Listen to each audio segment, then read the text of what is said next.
नमस्कार दोस्तों, मैं doctor Mahesh Narayan Dikshit, associate professor Gujarat Vidyapith, Ahmedabad.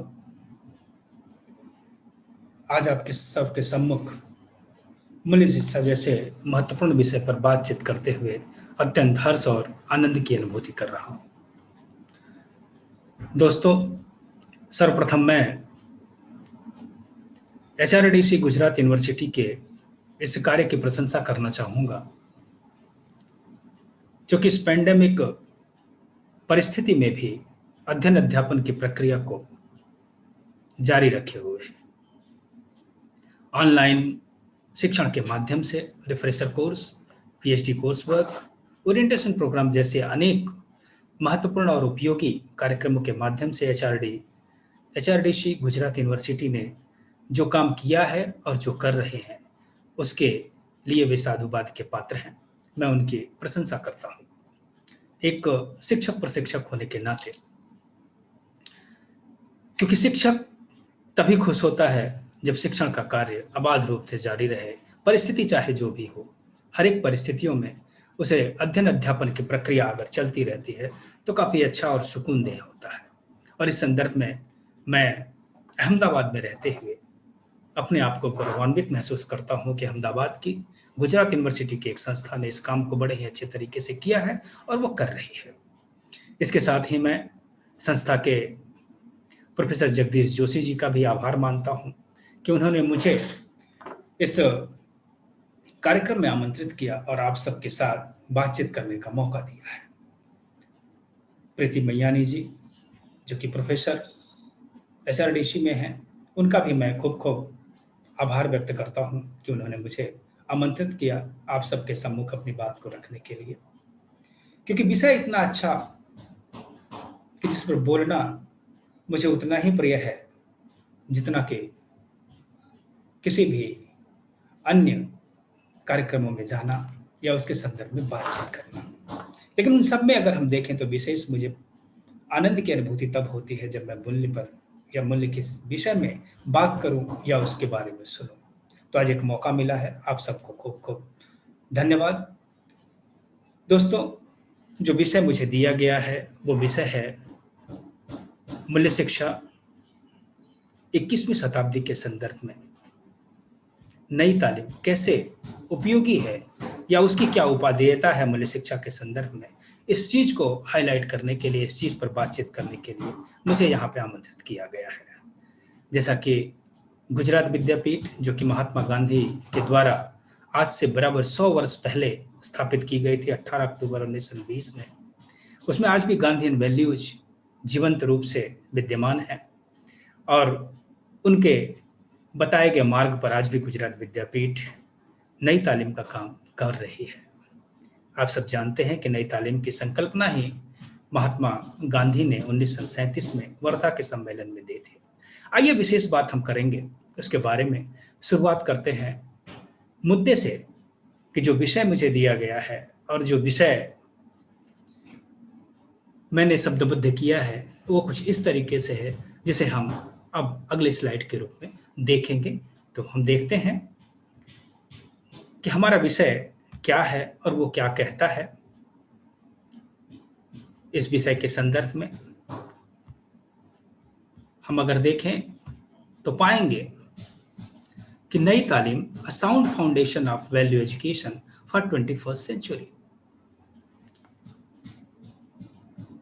इस विषय के संदर्भ में हम उन कौन सी बातों को सीखेंगे, उस कौन सी बातों को जानेंगे, उसके बारे में भी थोड़ी चर्चा कर लें, थोड़ी बातचीत कर लें तो ज़्यादा उपयोगी होगा और उसे समझने में हमें काफ़ी आसानी रहेगी। और वो जो मुद्दे हैं, जो चीज़ें हैं, वो इन 6 प्रश्नों के संदर्भ में या इन 6 मुद्दों के संदर्भ में हम देख सकते हैं।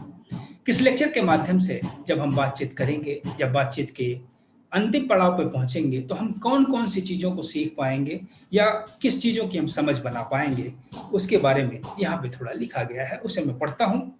The characteristics and issue of 21st century. हम इस लेक्चर के माध्यम से 21st सेंचुरी की जो वर्तमान उसकी विशेषताएं हैं और उसकी जो चुनौतियां हैं, उसके जो इशूज हैं, उसके बारे में जानने का प्रयास करेंगे।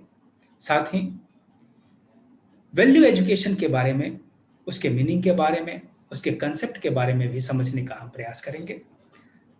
इसके साथ ही नई तालीम, जो कि इस पूरे लेक्चर का केंद्र बिंदु है, इस वैल्यू एजुकेशन के साथ उसके बारे में, उसकी विशेषताओं के बारे में, उसके बैकग्राउंड के बारे में जानने का प्रयास करेंगे। नई तालीम में वैल्यूज कहाँ कहाँ हैं और कैसे कैसे उसमें समाहित हैं, उस चीज को समझने का प्रयास करेंगे। और साथ ही साथ नई तालीम as an effective education system to inculcate values and deal with 21st century crisis, इसके बारे में भी जानने और समझने का प्रयास करेंगे। जो छठा सबसे महत्वपूर्ण बिंदु होगा वो होगा about the functional strategy to inculcate value among students.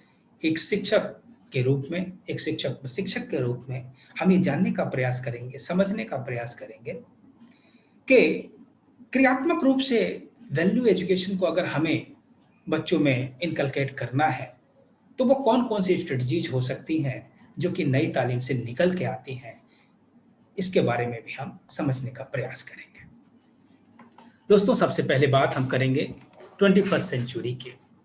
जैसा कि आप सब जानते हैं कि 21st सेंचुरी तीसरी सहस्राब्दी का एक शताब्दी है, जो कि 21वीं शताब्दी के रूप में हम इसे जानते हैं, जिसकी शुरुआत 1 जनवरी 2021 से शुरू हुई है और जिसका अंत 1 जनवरी 31 दिसंबर 2100 के साथ ही ये पूर्ण होगी। आप देख सकते हैं कि the 21st century is the current century of the anno Domini AD era of the common era. It is the first century of third millennium. It is begin from 1st January 2001 and end on 31st December 2100. We have already passed near about 20 years of this century. अब आप देखें कि century के लगभग 20 वर्ष हमने पास कर दिए हैं, उसको हमने गुजार दिए हैं, लेकिन चुनौतियां, समस्याएं आज भी हमारे सामने उपस्थित हैं। आज भी वो हमें ये बता रही हैं, समझा रही हैं कि भाई इसे दूर करना है, इसे चेकआउट करना है। उस चुनौतियों पे, उस समस्याओं पे जाएं, उसके पहले हम जरा 21st सेंचुरी की जो कैरेक्टरिस्टिक्स है, जो उसकी विशेषता है, उस विशेषता को समझने का प्रयास करते हैं। और वो विशेषता है rapid change, knowledge based society, ICT based work, connectivity, focus for education, era of conflict, consumption versus sustainable development, dissimilarities between value and act. इस कैरेक्टरिस्टिक्स को थोड़ा विस्तार से हम समझने का प्रयास करते हैं। सबसे पहला जो इसकी विशेषता है, पहली विशेषता है, वह है रैपिड चेंज की। आप अगर महसूस करें, अनुभव करें या इसका विश्लेषण करें तो आप पाएंगे कि 21st सेंचुरी में हर एक चीज बदल रही है। और वो सिर्फ बदल नहीं रही है, बल्कि बहुत ही तेजी से बदल रही है। चाहे वो ज्ञान का क्षेत्र हो, चाहे वो कौशल्य का क्षेत्र हो, चाहे वो टेक्नोलॉजी हो, चाहे वो कार्य करने के तरीके की बात हो, हर एक क्षेत्र में हम बदलाव देख रहे हैं। और इसीलिए आज ये बहुत ही दृढ़ता के साथ कहा जा रहा है कि अगर हमें अपनी प्रासंगिकता को इस शताब्दी में बनाए रखना है तो हमें इस रैपिड चेंज के अनुसार अपने आप को, अपने ज्ञान को, अपने कौशल्य को भी अपडेट करना पड़ेगा, उसमें सुधार लाना पड़ेगा, नहीं तो हम अप्रासंगिक हो जाएंगे। और इसीलिए SDG 4 की जब बात सस्टेनेबल डेवलपमेंट गोल के संदर्भ में की जाती है, जिसका उल्लेख न्यू एजुकेशन पॉलिसी 2020 में बार बार किया गया है और जिसको केंद्र बिंदु मान करके ही पूरी नई राष्ट्रीय शिक्षा नीति की बात की जा रही है, उसमें जो सस्टेनेबल डेवलपमेंट 4 है, इसमें 17 सस्टेनेबल डेवलपमेंट गोल बताए गए हैं। उन 17 सस्टेनेबल डेवलपमेंट गोल्स में से जो चौथा गोल है वो है inclusive qualitative education for life long education. यहाँ पे आप देख सकते हैं कि लाइफ लॉन्ग एजुकेशन की जब हम बात करते हैं तो वो ही बताता है कि भाई लाइफ लॉन्ग एजुकेशन की जरूरत क्यों है। वो इसलिए है ताकि हम इस शताब्दी में जो रैपिड चेंज हो रहा है, बहुत ही तेजी से ज्ञान के क्षेत्र में, तकनीकी के क्षेत्र में, कौशल्य के क्षेत्र में जो परिवर्तन आ रहे हैं, उस परिवर्तन को हम अपने आप में आत्मसात कर सकें और उसके अनुरूप अपने को तैयार कर सकें। तो इस 21st सेंचुरी की सबसे बड़ी विशेषता है रैपिड चेंज की। दूसरी विशेषता है नॉलेज बेस्ड सोसाइटी। आप देखें, पहले की शताब्दियां कृषि आधारित रही, उसके बाद उद्योग आधारित हुई, और ये 21वीं शताब्दी जो है वो नॉलेज बेस्ड सोसाइटी है। जिसके पास नॉलेज होगा, जिसके पास ज्ञान होगा, जिसके पास विजडम होगा, और जिसके पास, मैं तो कहूँ कि ज्ञानम विज्ञानम प्रज्ञानम, अर्थात जो विजडम की बात है, वैल्यू बेस्ड नॉलेज होगा, वो ज्यादा प्रतिष्ठित होगा और ज्यादा अपने आप को इस सेंचुरी में सस्टेन कर पाएगा और उस पूरे विश्व का नेतृत्व कर पाएगा। तो जरूरत है उस प्रज्ञानम की। मात्र ज्ञान और विज्ञान, ज्ञान जो कि हमें जानकारी देता है, विज्ञान जो कि हमें तकनीक सिखाता है, उससे काम नहीं चलेगा। क्योंकि 20वीं शताब्दी में हमने खूब ज्ञान अर्जित किए हैं और खूब हमने विज्ञान के क्षेत्र में प्रगति की है, अनेक टेक्नोलॉजी बना ली है, लेकिन जब तक उसमें मूल्य नहीं जुड़ेगा, तब तक नॉलेज प्रज्ञानम की अवस्था में नहीं पहुंचेगा।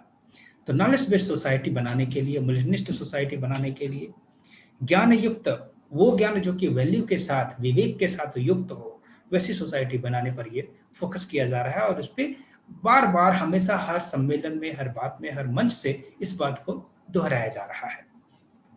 जो इसकी तीसरी विशेषता है वो आईसीटी बेस्ड वर्क। अब आप देख सकते हैं कि पहले के एचआरडीसी में जो भी कार्यक्रम होते थे, उसमें वक्ता और श्रोता दोनों आमने सामने की परिस्थिति में एक रूम में, एक स्थान पे बैठ करके बातचीत करते थे। लेकिन पेंडेमिक ने हमें बहुत कुछ सिखाया, और इस सीखने की अवस्था में हमने आईसीटी का उपयोग करना सीखा है।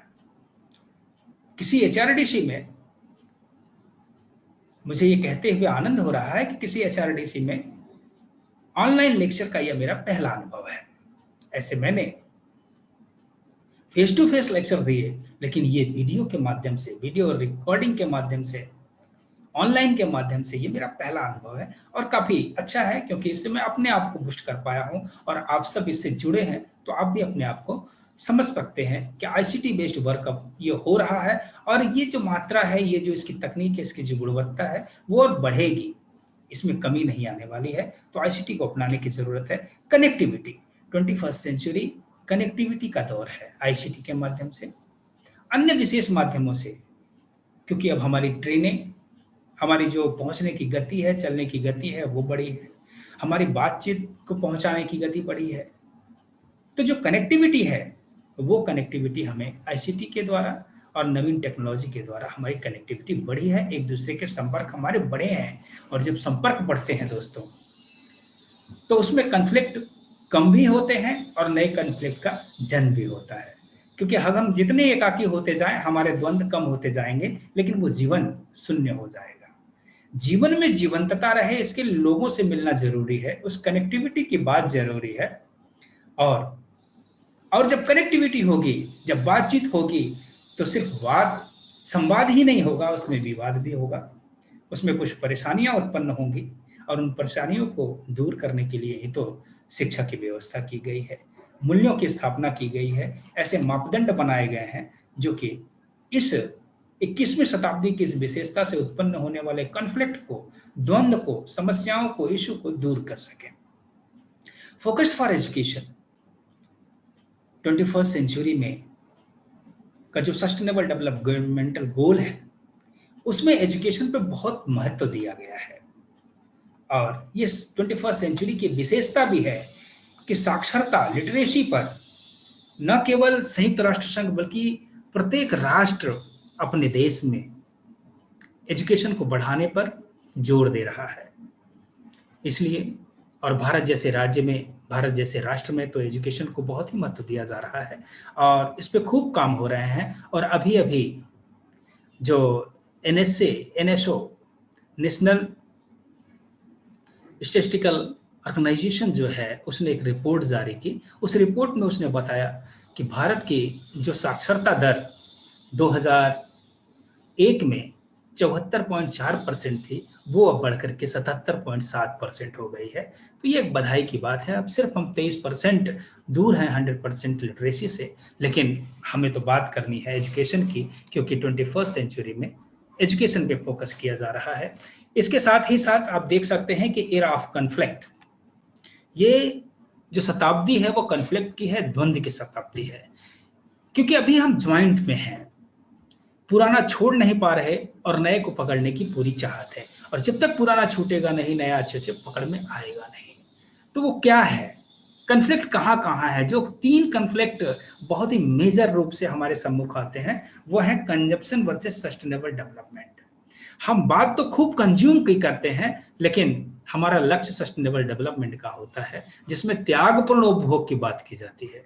पूरा सस्टेनेबल डेवलपमेंट का जो ढांचा खड़ा है वो त्यागपूर्ण उपभोग पर खड़ा हुआ है, ऐसे उपभोग पर खड़ा हुआ है जिससे कि हम आने वाली पीढ़ी के लिए भी जो कुछ उपयोग कर रहे हैं वो ज्यों का त्यों छोड़ के जाए, इसकी बात हो रही है। लेकिन कंजम्पशन को खूब बढ़ावा दिया जा रहा है, बल्कि हमारे इकोनॉमिक डेवलपमेंट का जो मानदंड है उसी को कंजम्पशन मान लिया गया है कि जितना कंजम्पशन हम उतने डेवलप्ड। अब ये अपने आप में एक बहुत बड़ा द्वंद्व है, जिसमें कि मूल्य एक महत्वपूर्ण भूमिका निभाने वाले हैं। मूल्य की शिक्षा एक महत्वपूर्ण भूमिका निभाने वाली है, क्योंकि वही सस्टेनेबल डेवलपमेंट के मार्ग को आगे बढ़ा सकेगी। उसके बाद फिर दूसरा जो सबसे बड़ा द्वंद्व है वह है dissimilarity between values and act. हमने मूल्य तो अलग निर्धारित कर लिए, लेकिन हमारे जो क्रियाकलाप है, हमारे जो कार्य हैं वो अलग है। नहीं तो हम सद्भावना की बात करते हैं और हिंसा होती रहती है, हम ईमानदारी की बात करते हैं, भ्रष्टाचार अपने चरम पे है, हम शिक्षा की बात करते हैं, साक्षरता पा ही नहीं पा रहे हैं। तो ये जो ऐसे कन्फ्लिक्ट हैं जो कि हमें काफी असहज कर देते हैं इस 21st सेंचुरी में, उसको समझने और जानने की जरूरत है। क्योंकि वैल्यू एजुकेशन इसी जो इसकी कैरेक्टरिस्टिक्स है, इस कैरेक्टरिस्टिक्स के संदर्भ में उस एजुकेशन को जब तक हम देखेंगे नहीं, समझेंगे नहीं, तब तक आगे बढ़ नहीं पाएंगे। तो इस संदर्भ में हम जरा 21st सेंचुरी की जो चैलेंजेस है उस चैलेंजेस को भी देख लें कि क्या क्या है, क्योंकि इन चैलेंजेस को दूर करने के लिए हमें वैल्यू एजुकेशन की जरूरत पड़ने वाली है, उस मूल्यनिष्ठ शिक्षा की जरूरत पड़ने वाली है, जिसके माध्यम से हम इन चैलेंजेस को, इन इश्यूज को दूर कर पाएंगे, इन्हें संभाल पाएंगे। ये चैलेंजेस क्या क्या है? पहला है पॉवर्टी, हंगर, हेल्थ के संबंधित चैलेंज है, इलिटरेसी है, इनइक्वालिटी है, वाटर पोल्यूशन है, एयर पोल्यूशन है, सॉइल पोल्यूशन है, एक्सप्लॉयटेशन ऑफ नेचुरल रिसोर्सेस है, ओवर पॉपुलेशन है, प्रिंसिपल्स लेस लाइफ है, कम्युनलिज्म है, ओवर कंजप्शन है, लैक ऑफ टॉलरेंस है, टेररिज्म है, डिफॉरेस्टेशन है, वायलेंस है, lack of harmony in society है।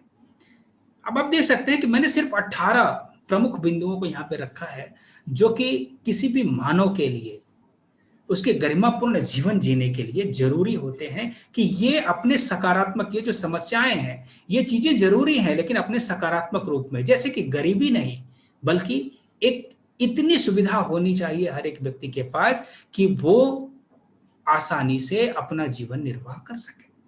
उसे 2 वक्त की रोटी, एक छत, तन ढकने के लिए कपड़ा, इतना तो उपस्थित होना ही चाहिए। और ये सिर्फ व्यक्ति विशेष की जिम्मेदारी नहीं होती कि वो अपने और अपने परिवार के लिए जुटा ले, बल्कि एक सभ्य समाज में, एक राज्य की ये जिम्मेदारी होती है, एक समाज की जिम्मेदारी होती है कि उस समाज में, उस राज्य में कोई भी ना भूखा सोए, ना कोई धूप या बारिश में भीगे और नंगे घूमे। ये इनसे छुटकारा दिलाने की बात ही तो लोकतंत्र में की जाती है।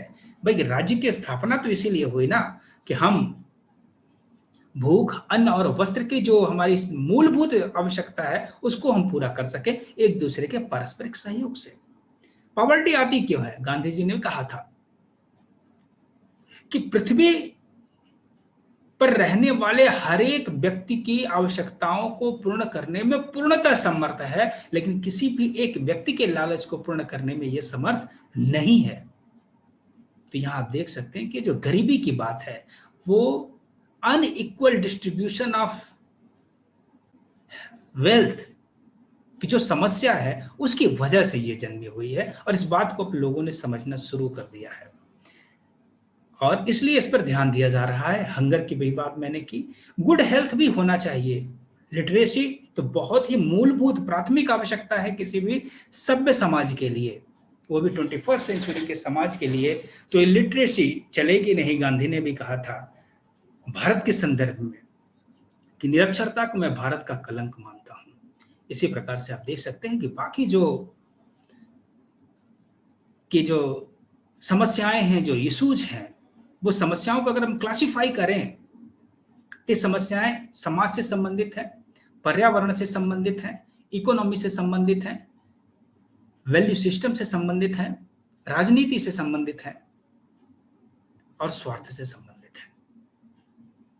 इस एरियाज में जैसे कि यहां पे आप देख सकते हैं कि areas related challenges social, economical, environmental, educational and political, ये जो 18 समस्याएं हैं ये सामाजिक, आर्थिक, पर्यावरणीय, शैक्षणिक और राजनीतिक जो क्षेत्र है मानव जीवन के, उससे संबंधित है। और आप सच मानिए कि एक सभ्य समाज में कोई भी समस्या उत्पन्न तभी होती है जब उसमें मूल्यों का ह्रास होता है।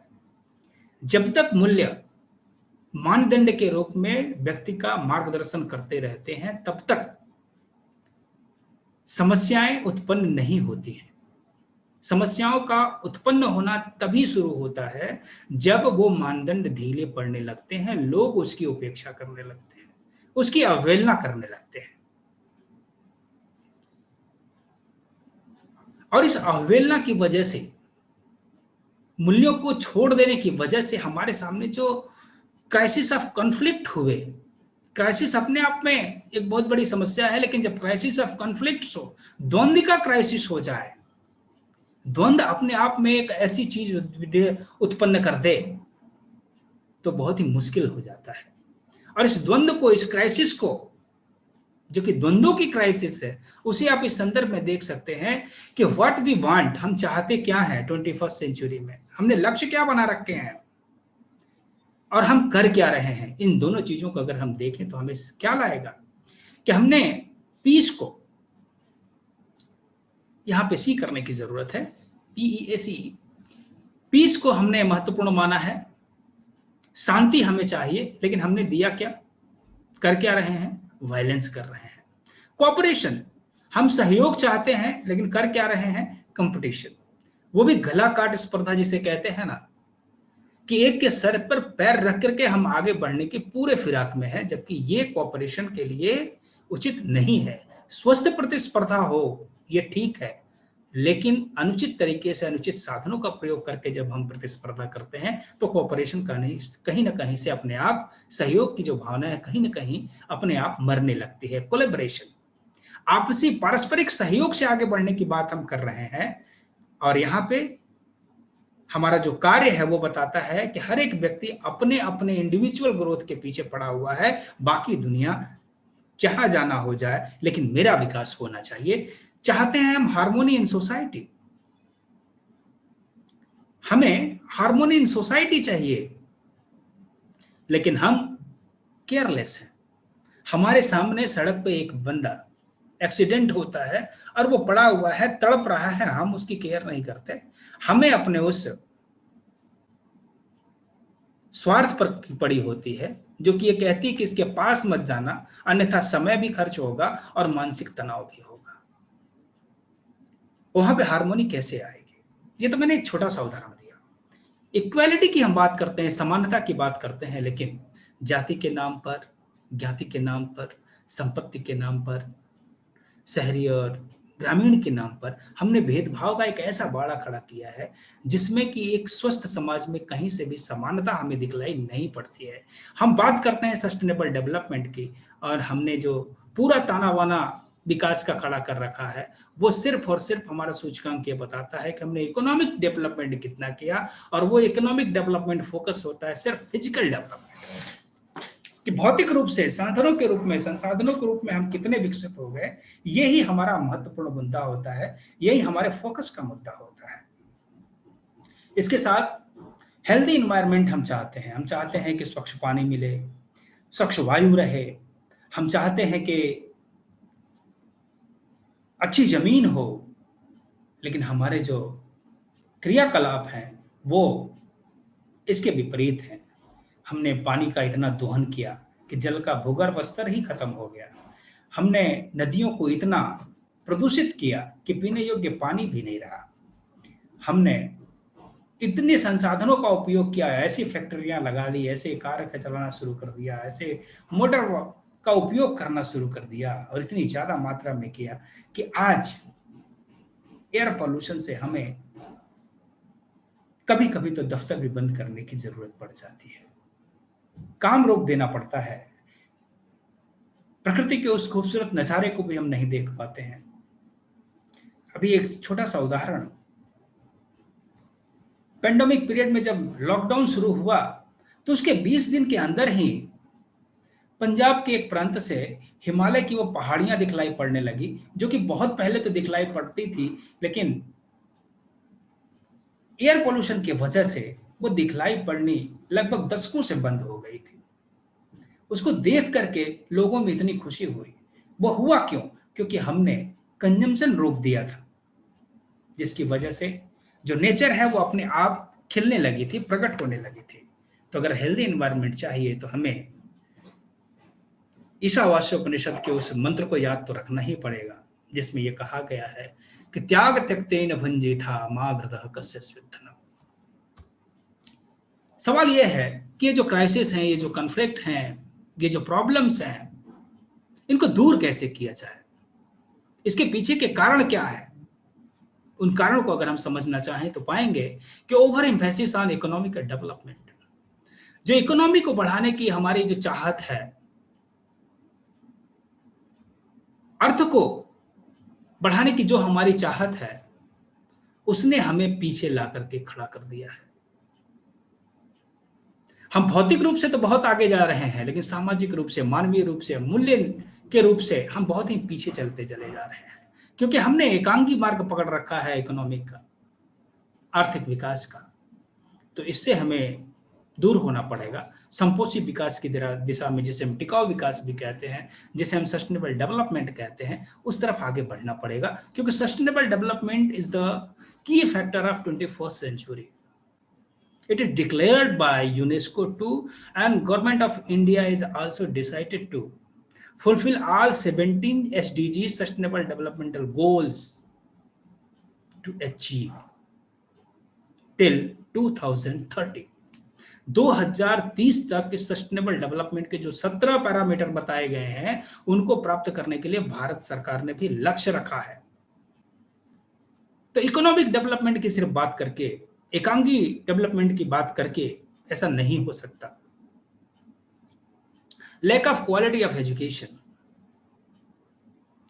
जो गुणवत्ता युक्त शिक्षा है, वो शिक्षा न मिल पाने के कारण भी हमारे सामने 21वीं शताब्दी में आज भी वो समस्याएं बनी हुई हैं, जो कि 19वीं शताब्दी में हुए अस्तित्व में थी। वो समस्याएं आज भी हम फेस कर रहे हैं, और खास करके भारत के संदर्भ में, जबकि 70 वर्ष से ज्यादा का समय हमने व्यतीत कर लिया है, आज 72वां अपना स्वतंत्रता दिवस हमने मना लिया, फिर भी वो समस्याएं जो कि स्वतंत्रता के समय थी आज भी बनी हुई हैं। इसलिए क्वालिटी एजुकेशन की अब बात की जानी चाहिए। अब सिर्फ लिटरेसी से काम चलने वाला नहीं है। Apathetic behaviour towards values, carelessness towards values. अगर हम अपने जीवन में मूल्यों को हटा दें, उस पर ध्यान न दें, तो हमारा जीवन दूसरे के लिए जोखिम रूप हो जाएगा, समस्या बन जाएंगे हम, क्योंकि वैल्यू है जो कि हमें मानव बनाते हैं। और मानव तभी मानव है जबकि वो दूसरे मानव के काम में आए। तो जो एपैथेटिक बिहेवियर है, उदासीनता है मूल्यों के प्रति, इसको दूर करने की जरूरत है। और ये 3 बहुत ही महत्वपूर्ण कारण हैं जिनकी वजह से मूल्य शिक्षा बहुत ही जरूरी बनी है, जिनकी वजह से 21वीं शताब्दी एक चुनौतियों की शताब्दी बन गई है, क्राइसिस की शताब्दी बन गई है, कॉन्फ्लिक्ट की शताब्दी बन गई है, और जिसमें हमने 20 वर्ष जिंदगी अपनी गुजार ली है। अब उसको हटाने के लिए इन 30 चीजों पर, जो मैंने 3 ये कारण जो बताए गए महत्वपूर्ण कारण, इकोनॉमिक डेवलपमेंट का जो सिनेरियो है उसको बदलना पड़ेगा। अब ह्यूमन डेवलपमेंट की बात होनी चाहिए, सोशल डेवलपमेंट की बात होना चाहिए, बल्कि इन सब का जो समेकित रूप आज जो यूनेस्को ने, यूनाइटेड नेशंस ने, भारत सरकार ने स्वीकार किया है, वो सस्टेनेबल डेवलपमेंट प्रमुख लक्ष्य होना चाहिए। मात्र इकोनॉमिक डेवलपमेंट से काम चलने वाला नहीं है। वैसे ही क्वालिटी एजुकेशन की उपलब्धता हो और वैल्यू अपने आप में स्थापित किए जाएं, ये बहुत ही जरूरी है। सवाल यह है कि वैल्यू एजुकेशन फिर क्या है? क्योंकि क्वालिटी ऑफ एजुकेशन की जब हम बात करते हैं तो उसमें वैल्यू अपने आप समाहित होता है। या यूं कहें, अपने आप से प्रश्न पूछें एक शिक्षक होने के नाते कि क्या कोई भी शिक्षा शिक्षा हो सकती है अगर उसमें से हम वैल्यू को निकाल दें? उत्तर तो हमेशा ना में ही आएगा। आप खुद को उत्तर दे के देखें।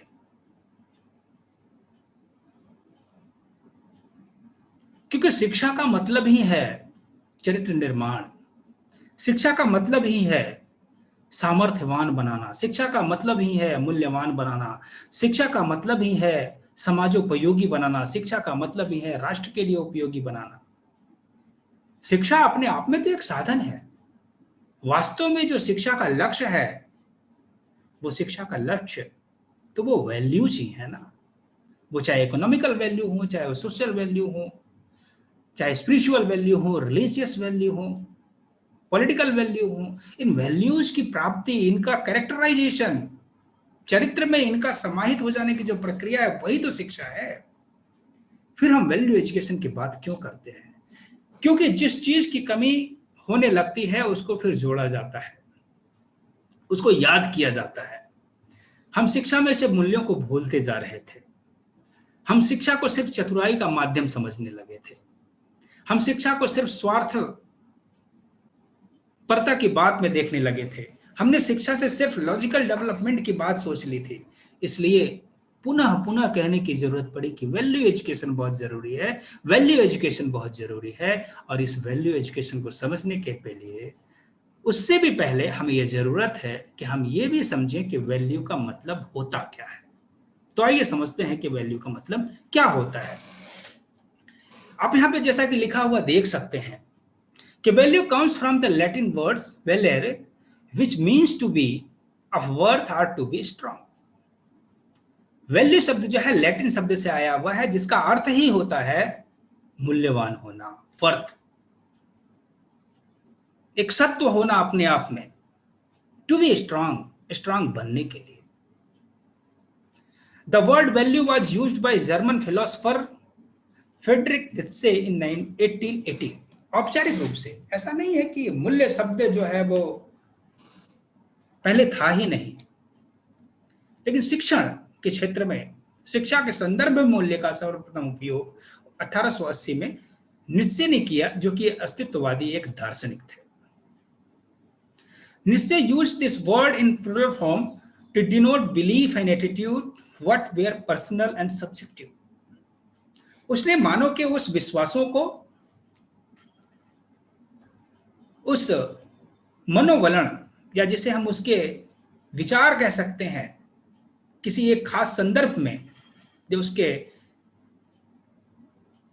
इच्छा अनिच्छा से पूर्ण जो विचार हैं, उसके जो विश्वास हैं, उसके संदर्भ में निश्चय ने इस शब्द का उपयोग किया था कि व्यक्ति अपने संदर्भ में, समाज के संदर्भ में जो पर्सनल विचार रखता है, जो पर्सनल मनोवलन रखता है किसी भी चीज के लिए, वो उसके मूल्य को प्रतिबिंबित करते हैं, उसके मूल्य को बताते हैं। मूल्य की बड़ी ही साधारण लेकिन बहुत ही महत्वपूर्ण परिभाषा देते हुए जॉन डुई 1948 में कहते हैं, the value means primarily to prize, to esteem, to appreciate and to estimate. Value ये तीन काम करता है। क्या करता है? प्राइस, किसी भी चीज का विनिमय का जो उसका मूल्य है वो निर्धारित कर देता है, उसके प्राइस को बताता है। जैसे एक व्यक्ति अगर शिक्षित है तो उसकी एक वैल्यू है समाज में।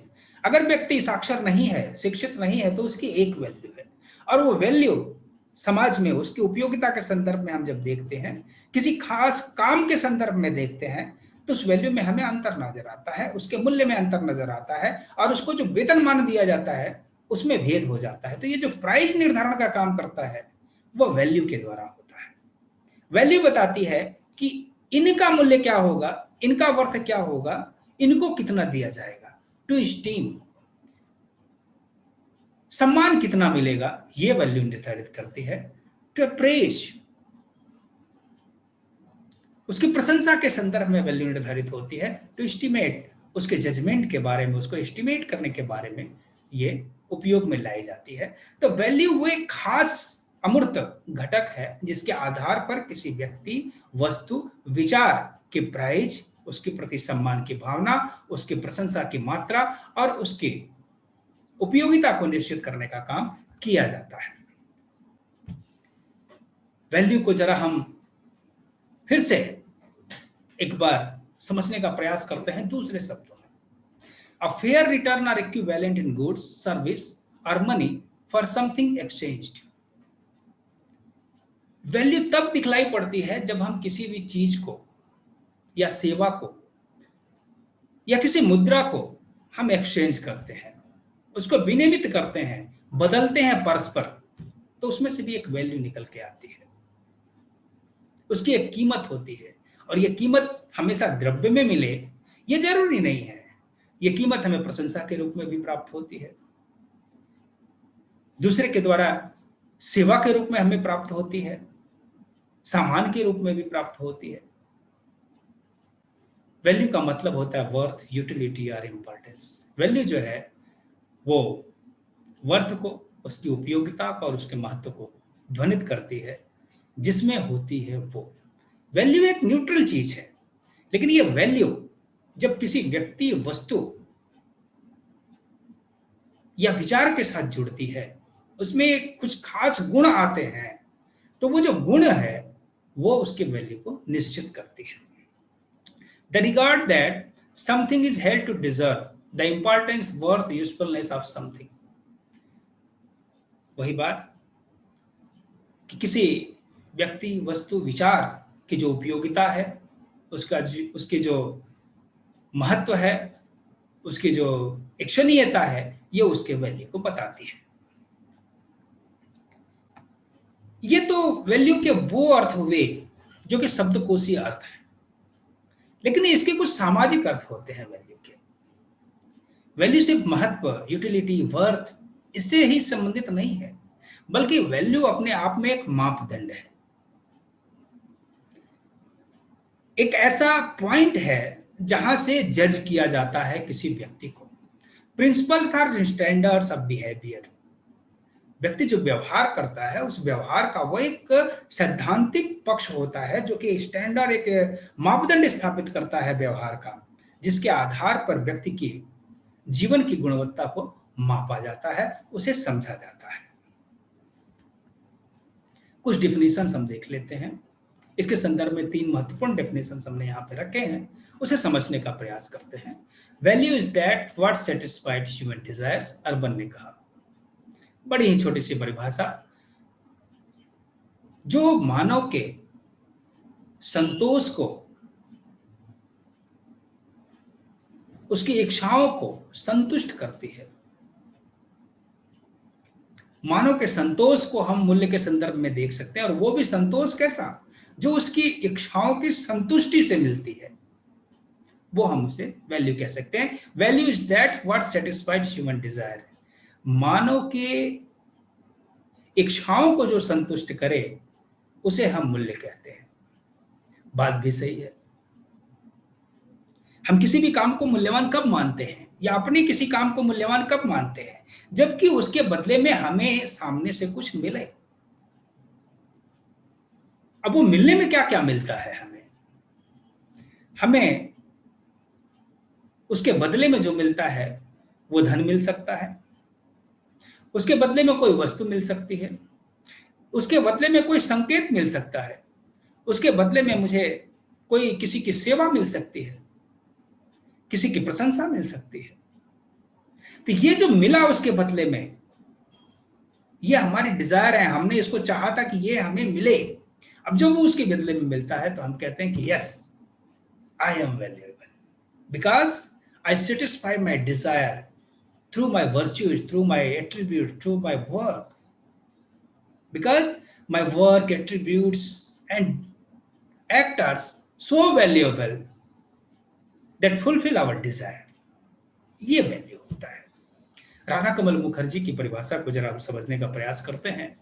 क्या values may be defined socially approved desires and goals that are internalized through the process of conditioning, learning, or socialization that become subjective, preference, standard, and appreciations. Value may be defined as socially approved desires and goals that are internalized through the process of conditioning, learning, or socialization that become subjective, preference, standard, and aspiration. इसमें भी राधा कमल मुखर्जी जी वही बात कहते हैं कि value जो है वो सामाजिक रूप से मान्य वो इच्छाएं और लक्ष्य हैं that are internalised through the process of conditioning, जो कि कंडीशनिंग के द्वारा, सीखने के द्वारा और सामाजिकरण की प्रक्रिया के द्वारा एक व्यक्ति प्रेफरेंस के रूप में उसे, स्टैंडर्ड्स के रूप में, प्रशंसा के रूप में उसे ग्रहण करता है। आगे देखते हैं। अकॉर्डिंग टू जयचंद चंदेल 2000 में उन्होंने बड़ी अच्छी इसकी जो कैरेक्टरिस्टिक्स हैं वैल्यूज के उसके बारे में बताया था कि values are those standards which may use to influence the attitude, values and action of others. It is a yardsticks that is used to guide the actions, attitudes, companies, evaluations and justification of other and self. These are the guideline principles of life and help in all-round development of the individual.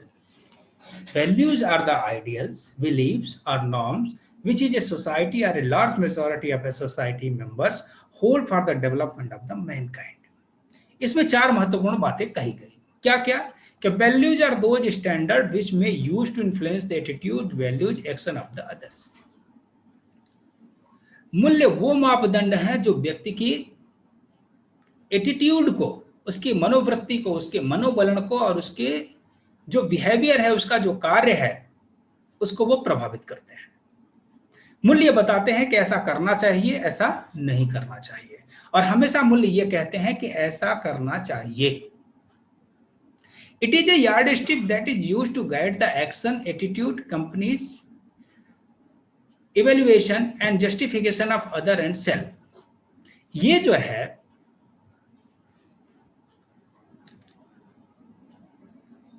एक yard stick के रूप में काम करता है। एक इंची tape जैसा होता है ना कि हम मापते हैं कि भाई ये इतने इंच का है, वैसे ही वैल्यू भी ये बताता है कि हमारा एक्शन, हमारे एटीट्यूड कितने अच्छे हैं, उनका मूल्यांकन इसके माध्यम से किया जाता है और उसको एक जस्टिफिकेशन दिया जाता है कि इट्स वर्दी और नॉट वर्दी, इट्स वैल्यूएबल और not valuable.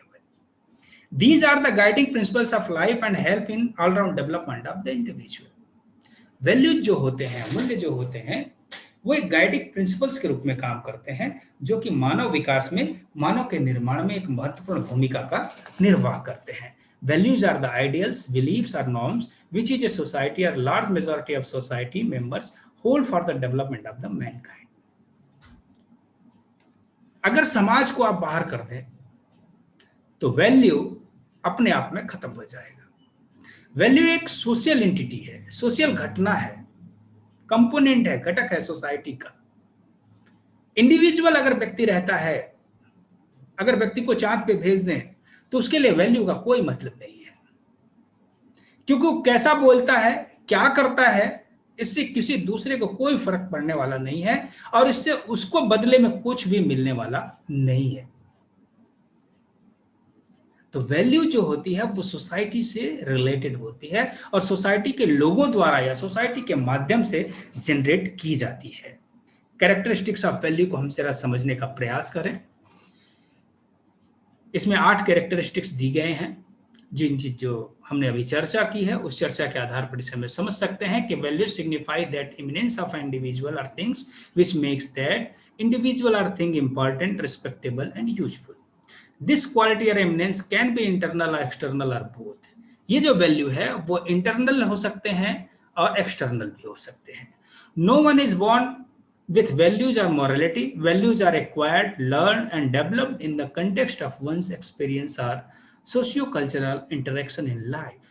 Value are those standards which may use to influence the attitudes, value and action of others.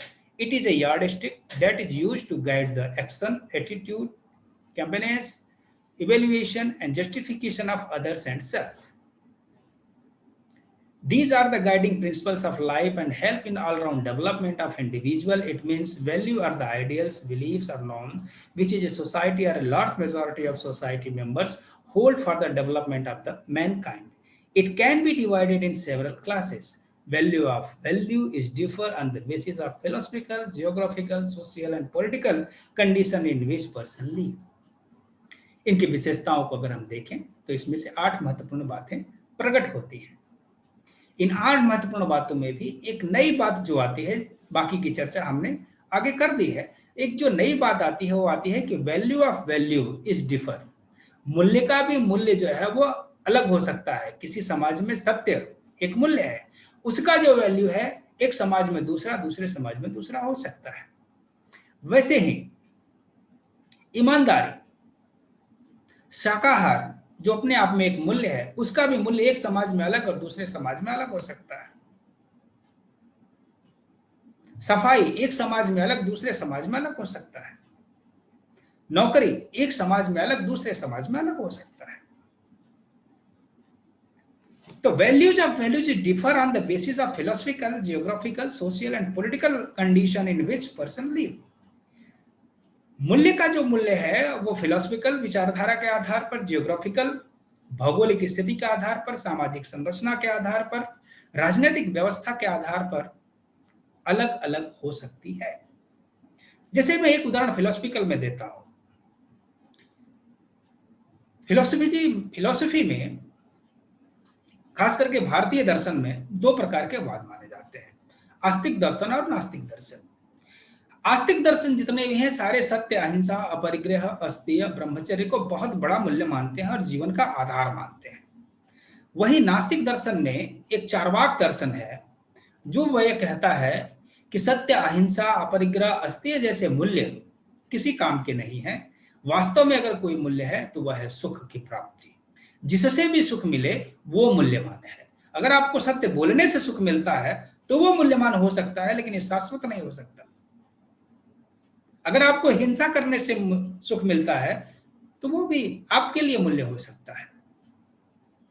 तो फिलॉसफी जैसी है, विचारधारा जैसी है, उसके आधार पर मूल्य का जो मूल्य है, उसकी जो वैल्यू है वो बदलती रहती है। वैसे ही पश्चिम के जो दार्शनिक विचारधाराएं हैं उसमें विचारवाद और यथार्थवाद 2 महत्वपूर्ण धाराएं हैं। विचारवाद कहता है कि सत्य, अहिंसा, ईमानदारी, सहयोग, धार्मिकता, ये सब बहुत अच्छे अच्छे मूल्य हैं, इनको जरूर पढ़ाया जाना चाहिए। लेकिन उसके विपरीत यथार्थवादी कहता है कि मूल्य वही मूल्य हैं जिनको वैज्ञानिक रूप से हम सत्य साबित कर सके। तो उनके लिए वैज्ञानिकता बहुत बड़ा मूल्य है। सत्य उतना मायने नहीं रखता जितना कि उनके लिए वैज्ञानिकता मायने रखती है। उनके लिए विचार उतना मूल्यवान नहीं है जितना कि वस्तु है, जबकि विचारवाद में विचार मूल्यवान है, वस्तु तो उसकी प्रोडक्ट है। जबकि यथार्थवाद कहता है कि नहीं, इसमें वस्तु महत्वपूर्ण है, वस्तु है तब विचार आया। तो फिलॉसफी के आधार पर मूल्यों में परिवर्तन होता है, जियोग्राफी के आधार पर। जैसा देश वैसा भेष, वैसे मूल्य। कृषि प्रधान देश जहां पे कि खूब वर्षा हो, वहां पे कृषि एक महत्वपूर्ण उद्योग हो सकता है और उससे संसाधनों का उपभोग कर मानव अपना जीवन निर्वाह कर सकता है। तो वहां शाकाहार एक बहुत बड़ा मूल्य माना जाएगा। लेकिन अब रेगिस्तान में जहां पे कि एक तिनका भी उगता नहीं है, वहां शाकाहार कोई मूल्य नहीं रहता, वहां पे मांसाहार भी उतना ही मूल्यवान माना जाता है, उतना ही अच्छा माना जाता है, उतना डिजायरेबल माना जाता है, क्योंकि उनके अस्तित्व को टिकाने के लिए वो जरूरी है। वैसे ही सोसाइटी के आधार पर, सोसाइटी जैसी होती है, मूल्य के पैटर्न वैसे होते हैं। तो ये कुछ बातें थी। टाइप्स ऑफ वैल्यू में मैं नहीं चाहता, क्योंकि वैल्यूज को अनेक प्रकारों से देखा गया है, और इसमें रेकेश 1968 में उन्होंने दो महत्वपूर्ण क्लासिफिकेशन किया था, दो भागों में बांटा था, एक इंस्ट्रूमेंटल और दूसरा टर्मिनल वैल्यूज। इंस्ट्रूमेंटल वैल्यूज को उन्होंने कहा था कि ये वो वैल्यू हैं जिनके माध्यम से हमें अपने गोल की प्राप्ति होती है, अपने लक्ष्य की प्राप्ति होती है। जबकि टर्मिनल वैल्यूज को उन्होंने व्याख्यात करते हुए कहा कि टर्मिनल वैल्यूज वो वैल्यू हैं जो अपने आप में ही गोल हैं। वो लिखते हैं कि terminal or intrinsic values are those values which are just good not for something else but good in and of themselves. वो अपने आप में ही महत्वपूर्ण होते हैं, जैसे कि सत्य, अच्छा हेल्थ, सहयोग, ये अपने आप में महत्वपूर्ण होता है। इससे हम कुछ और प्राप्त नहीं करते, बल्कि अपने आप की, अपनी सुविधाओं की, अपने लिए प्राप्त करते हैं। ये अपने आप में पूर्ण होते हैं। अब देख सकते हैं कि इसके उदाहरण को देख सकते हैं कि इंटरनल टर्मिनल जो वैल्यूज हैं उसमें है truth, beauty, peace, happiness, goodness, bliss, good health, wisdom, honesty. ये अपने आप में साध्य है। जबकि इधर justice, fraternity, equality, loyalty, hard working, obedient, intelligent, logical, care इत्यादि, ये जो ऐसे वैल्यू हैं जिनके माध्यम से दूसरे की प्रशंसा हम पा सकते हैं या दूसरे के माध्यम से हमें कुछ मिल सकता है, उनके लिए उपयोगी होता है। न्याय कब उपयोगी होगा? जब दो लोग होंगे। लेकिन सत्य अपने आप से भी उपयोगी होगा। फेटर्निटी, बंधुत्व कब जरूरी होगा? बंधुत्व की प्राप्ति कब होगी? जब हम दूसरे का सहयोग करेंगे। तो ये इंस्ट्रूमेंटल और टर्मिनल वैल्यूज के रूप में बांटा गया है। टर्मिनल वैल्यूज अपने आप में साध्य हैं, और इंस्ट्रूमेंटल वैल्यूज जो है वो सोसाइटी को जीवंत रखने के लिए बनाए गए कुछ ऐसे तरीके हैं जिनके माध्यम से एक स्वस्थ और समृद्ध समाज की मानव की निर्मित होती है। अब आगे चलते हैं। एकादश व्रत गांधी ने बताए थे, और उस एकादश की बात हम चर्चा थोड़ा आगे करेंगे, बाद में करेंगे। यहां पे अंतिम एक मुद्दे को ले लेते हैं, उसके बाद फिर हम देखेंगे कि नई तालीम कैसे वैल्यू एजुकेशन को देने के लिए और 21वीं शताब्दी में कैसे उपयोगी है, उसके बारे में चर्चा करेंगे। वैल्यू एजुकेशन की अगर हम बात करें, हमने अभी तक वैल्यू को समझा कि वैल्यू है क्या चीज। According to Good, CV Good, वो कहते हैं कि value education is the aggregate of all the process by means of which a person develops ability, attitude and other forms of behaviour of the positive value in the society in which he live. समाजोपयोगी, समाज के लिए उपयोगी जो है, जो सकारात्मक है, वैसे मनोवलन, योग्यताओं और विचारों को डेवलप करने के लिए जो शिक्षा दी जाती है उसे हम वैल्यू एजुकेशन कहते हैं, क्योंकि वैल्यू एजुकेशन के माध्यम से ही समाजोपयोगी जो भी क्रियाकलाप हैं उसको करने की शिक्षा हम देते हैं। तो ये वैल्यू एजुकेशन होता है।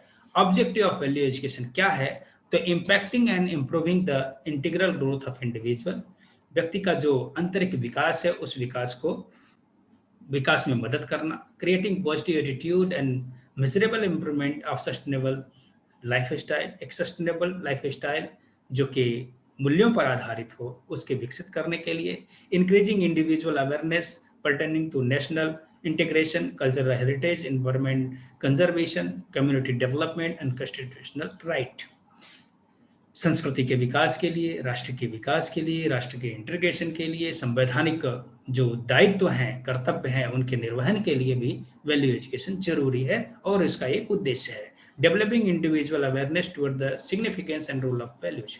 उनके जीवन में और समाज के संगठन में वैल्यूज का क्या महत्व है इसको बताने के लिए, creating an amicable environment through raising individual awareness to the environment and the interaction with the environment। पर्यावरण को बचाने, उसको संरक्षित करने, उसको संवर्धित करने के संदर्भ में भी वैल्यू एजुकेशन बहुत महत्वपूर्ण माना जाता है। दोस्तों, अभी तक हमने जो चर्चा की वो चर्चा थी कि 21वीं सदी क्या है, उसके क्राइसिस क्या हैं, उसकी विशेषताएं क्या हैं, उसके संदर्भ में शिक्षा का स्वरूप क्या हो और मूल्य शिक्षा क्यों जरूरी है, इसके बारे में हमने समझा। अब हम चलिए समझते हैं कि नई तालीम कैसे एक महत्वपूर्ण फाउंडेशन है इस वैल्यू एजुकेशन को देने में और समझने में। और इस चीज को हम सुनेंगे, देखेंगे, समझेंगे अगली स्लाइड में।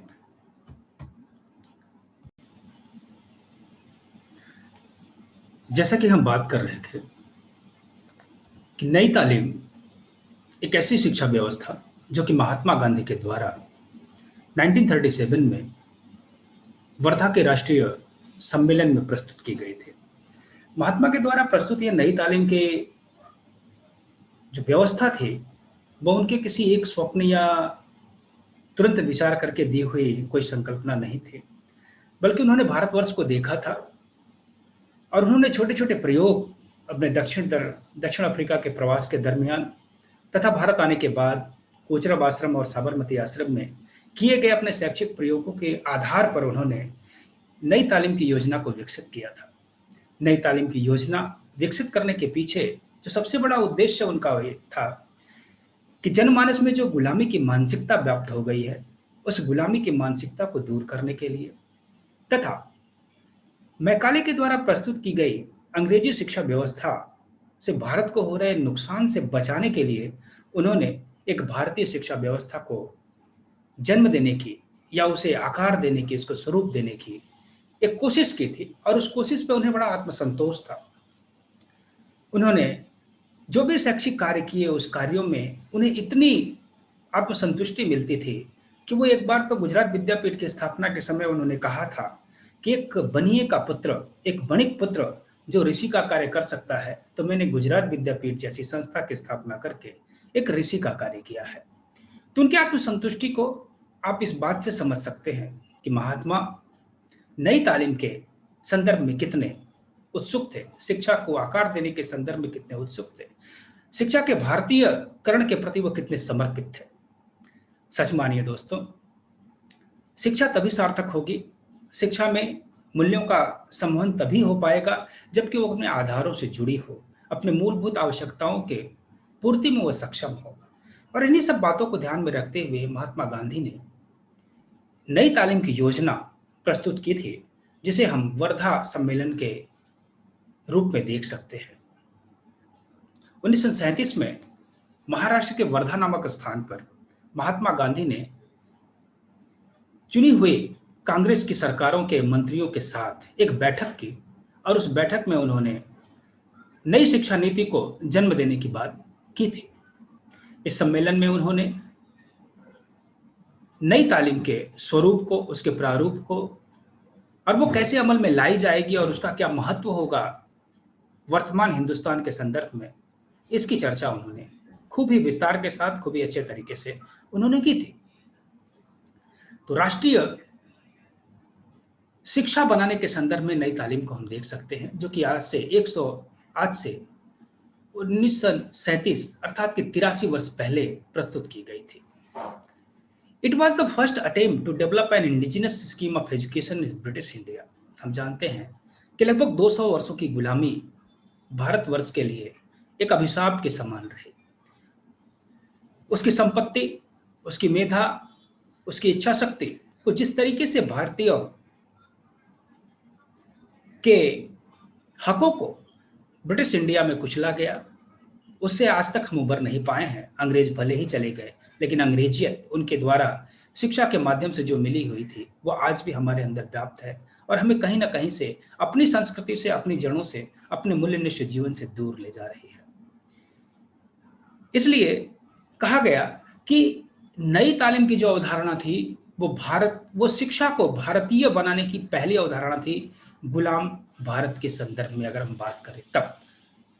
Gandhi ji was totally disappointed by Thomas Babington Macaulay's education system. जैसा कि आप सब जानते हैं कि एक शिक्षा नीति की घोषणा या प्रस्तावित किया मैकाले ने, जिसे कि ब्रिटिश सरकार ने मान लिया और पूरे भारतवर्ष में इसे लागू करने का प्रयास किया। लेकिन इसके विरोध में सच्चे भारतीय बनाने के संदर्भ में महात्मा गांधी ने एक नई शिक्षा नीति प्रस्तुत की थी, जिसे हम नई तालीम कहते हैं, जिसकी चर्चा अभी हमने की। उन्होंने इसकी इस अवधारणा क्यों की, इसके स्वरूप को क्यों उन्होंने प्रस्तावित किया, इसके पीछे के कारण को बताते हुए कहते हैं, वो खुद कहते हैं कि I am convinced that the present system of education is not only wasteful but positively harmful. कि ये जो वर्तमान शिक्षा व्यवस्था मैकाले के द्वारा दी गई है, मैं बात कर रहा हूं उस गुलाम भारत की, 1937 के साल के 20वीं शताब्दी के चौथे दशक की, जिसमें कि भारत अपने चरम पे, स्वतंत्रता आंदोलन के चरम पे था और हर तरफ अंग्रेजों का विरोध हो रहा था, और उसके विरोध के साथ ही साथ रचनात्मक कार्यों के रूप में नई नई बातें भारतीयता को जीवित करने के लिए की जा रही थी। उन्हीं प्रयासों में शिक्षा को भी देखा जा सकता है। उन्होंने साफ साफ शब्दों में कहा था मैकाले के शिक्षा नीति का विरोध करते हुए कि मैं बिल्कुल ये मानता हूं कि ये वर्तमान शिक्षा नीति बहुत ही गलत है और ये सकारात्मक रूप से हानि पहुंचाने वाली है। निश्चित रूप से इस शिक्षा के द्वारा कुछ हम अंग्रेजी की किताबों को पढ़ना लिखना सीख जाएंगे, पश्चिम की संस्कृति के संपर्क में आएंगे, नई बातें जानने को मिलेंगी, लेकिन यह शिक्षा व्यवस्था ऐसी है जिससे कि हम अपनी जड़ों से दूर हो जाएंगे, एक ऐसी गुलामी के जंजीरों में जकड़ जाएंगे जो कि शायद दशकों तक क्या हजारों वर्षों में भी दूर नहीं हो पाएगी। और इसके संदर्भ में उन्होंने नई तालीम का उदाहरण को जन्म दिया था। इस सम्मेलन में बहुत चर्चा विचारण हुए और इस सम्मेलन में चर्चा विचार के अंत के बाद एक प्रस्ताव पारित किया गया कि महात्मा गांधी के द्वारा प्रस्तावित इस नई शिक्षा नीति का जो कार्यक्रम है उसे एक व्यवस्थित आकार देने के लिए, व्यवस्थित स्वरूप देने के लिए, उसके कार्यक्रम को बनाने के लिए, नई तालीम की शिक्षा व्यवस्था को एक सांचे में ढालने के लिए एक कमेटी की रचना की जाए। और एक कमेटी की रचना की गई जिसके अध्यक्ष थे डॉक्टर जाकिर हुसैन। उनके चेयरमैनशिप में, उनकी अध्यक्षता में 9 लोगों की कमेटी बनाई गई थी, जिसमें कुछ प्रमुख नाम प्रोफेसर के.जी. सैयदेन, आर्य नायकम, विनोबा भावे, काका कालेलकर, जेसी कुमारप्पा, किशोरीलाल, प्रोफेसर के.टी. शाह का नाम उल्लेखनीय है। और इस कमेटी ने हरिपुरा कांग्रेस के अधिवेशन में मार्च 1938 में इसे प्रस्तावित किया था और महात्मा गांधी ने इसे स्वीकार भी किया था। और अप्रैल 1938 में इसके सार्थक स्वरूप के साथ, इसके अंतिम स्वरूप के साथ, इसके वास्तविक स्वरूप के साथ यह शिक्षा नीति कांग्रेस शासित राज्यों में लागू कर दी गई थी। सवाल यह है कि अगर नई शिक्षा नीति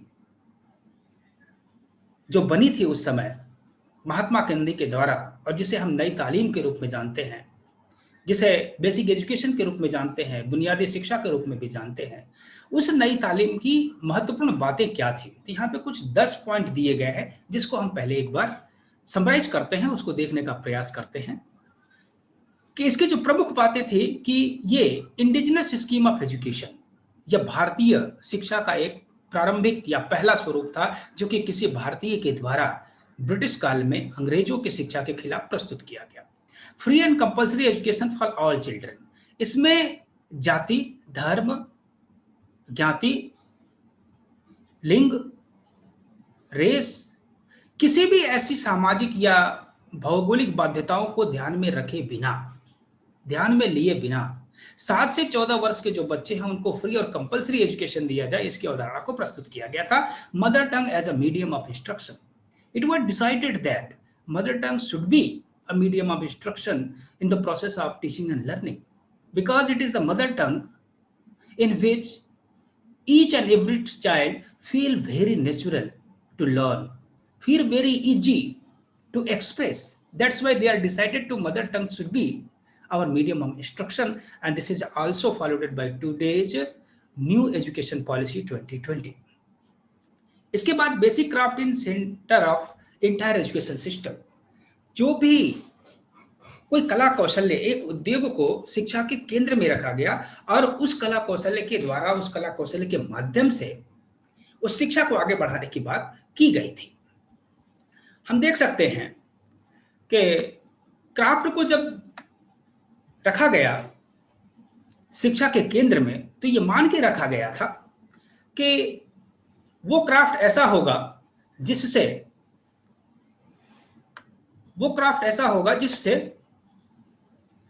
कि स्थानीय समाज की जो आवश्यकताएं हैं उसकी तो पूर्ति हो ही, साथ में स्थानीय आवश्यकताओं की पूर्ति करने वाले कौशल्यों को बच्चा भी सीख जाए।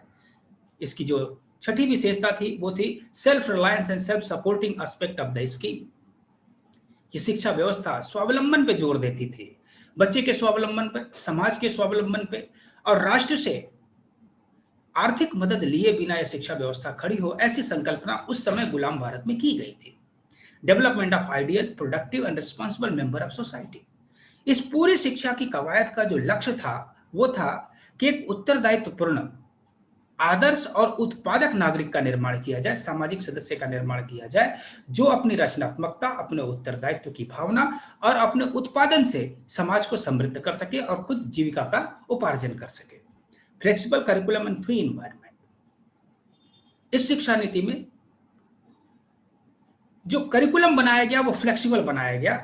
वो करिकुलम बुना गया इस प्रकार से, ताना बना बुना गया कि कोई एक ऐसा उद्योग रखा जाए और उस उद्योग के इर्द गिर्द बाकी के विषयों को उसमें समाहित किया जाए, और उसमें प्रवीण जो शिक्षक हैं, जो प्रोफेशनल शिक्षक होंगे, वो उस उद्योग को कराने के साथ साथ विविध विषयों की शिक्षा भी देते जाएंगे। जैसे अगर वो चरखे की बात करते हैं या वस्त्र उद्योग की बात करते हैं तो वस्त्र उद्योग के इतिहास को भी पढ़ा सकते हैं, वस्त्र उद्योग में लगने वाले साधन कहाँ से मिलते हैं उसके संदर्भ में वो वनस्पति शास्त्र, पर्यावरण को पढ़ा सकते हैं, किस भूमि में कैसा कपास उत्पन्न होगा उसके संदर्भित भूगोल को पढ़ा सकते हैं, जियोलॉजी को पढ़ा सकते हैं।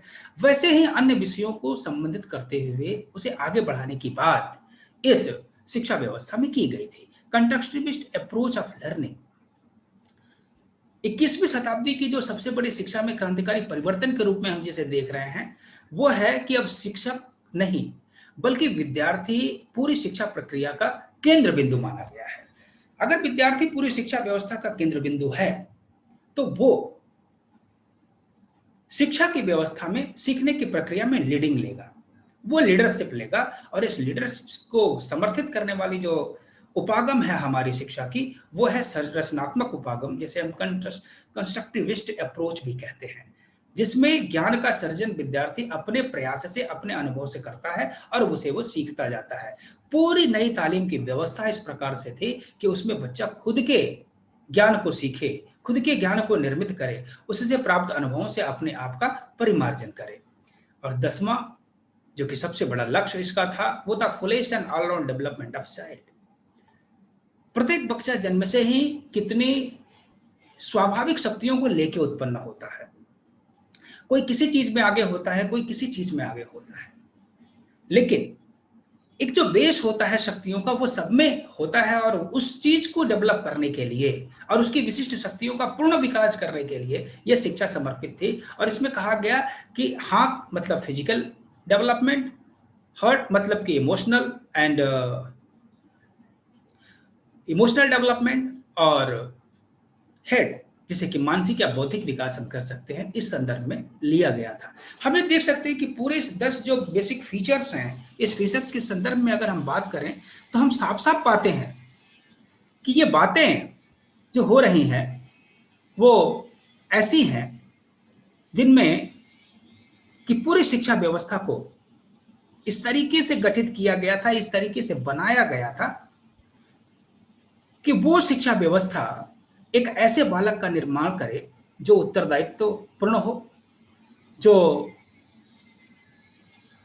शक्तियों के विकास से समर्थित हो, जिसमें किसी कौशल्य का विकास हो, जो उत्पादकता में सहयोगी हो, जो समाज के संगठन में सहयोगी हो, और चारित्रिक रूप से जिसका संपूर्ण विकास हुआ हो। ऐसे बालक की अवधारणा, ऐसे उत्पाद की अवधारणा इस नई तालीम के द्वारा की गई थी।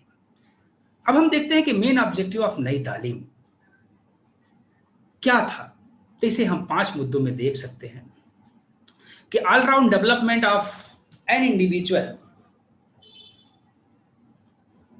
मनुष्य